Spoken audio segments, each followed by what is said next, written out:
Oke, selamat siang semuanya. Berjumpa lagi di Cerita Keluarga Bumi. Dan kali ini kita sudah di episode yang kedua.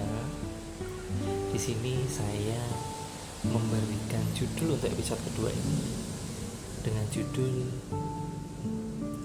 Juli 2020. Apa coba Juli 2020? Mungkin teman-teman semua masih bingung.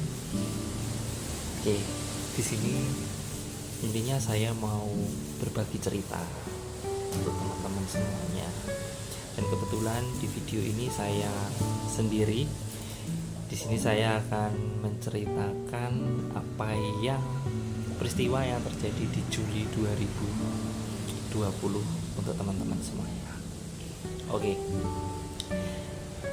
Jadi seperti ini teman-teman.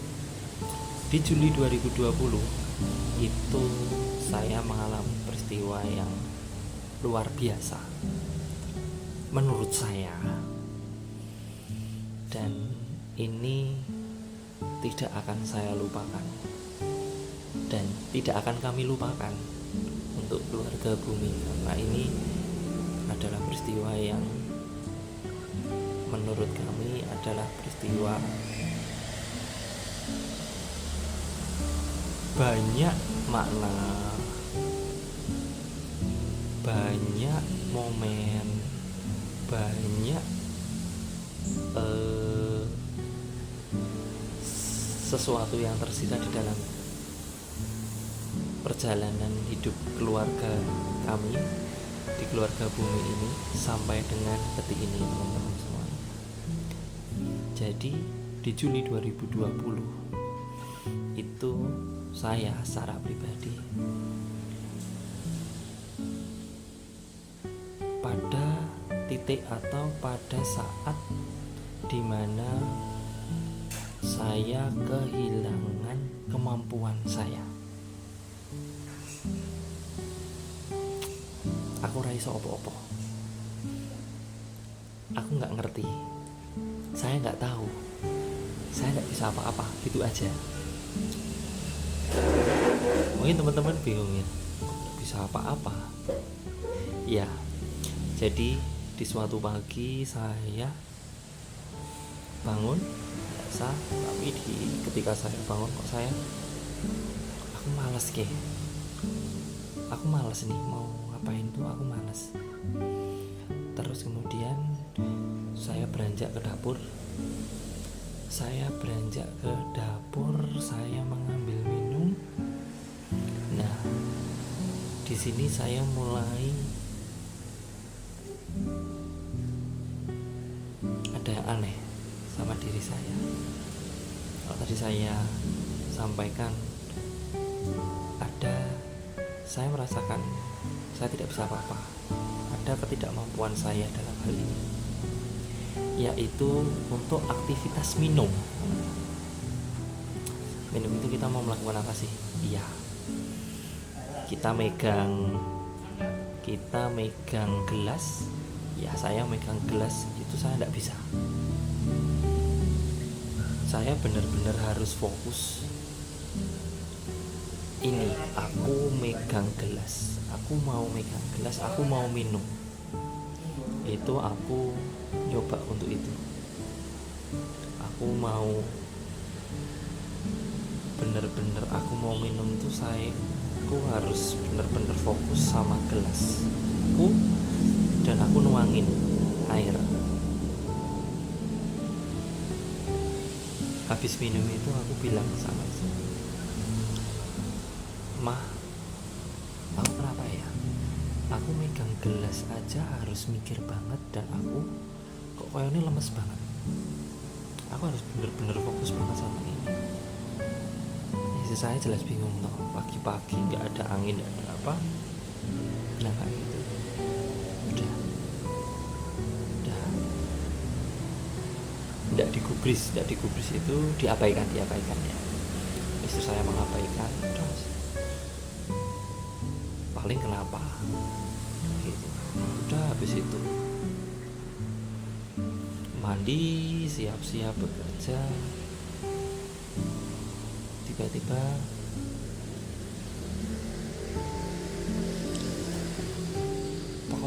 males banget, ini saya kenapa, tapi saya lanjutkan untuk bekerja.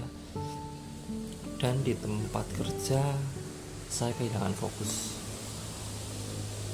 ya tidak fokus, bingung. Ketika tidak fokus, bingung, yang dalam pikiran saya itu saya selalu tanya, aku tuh aku kenapa dari pagi udah banyak ya, aku kenapa, sekarang tanya lagi di kerjaan, aku kenapa. Saat itu di kerjaan saya tidak cerita ke teman-teman, itu enggak. Dan saya memang modelnya, tipikalnya adalah kalau bisa saya atasi ya saya akan lakukan itu sendiri, seperti itu. Dan ini kan tidak tahu alasannya, tidak ada alasan, tidak ada angin, tidak ada petir, tidak ada apa. Ini bukan sesuatu yang perlu diceritakan waktu itu. Menurut saya tidak perlu saya bagikan untuk cerita saya waktu itu. Udah saya pulang, itu saya merasa pusing, dan selalu di pikiran saya itu aku kenapa. Itu keesokan harinya saya memutuskan untuk izin,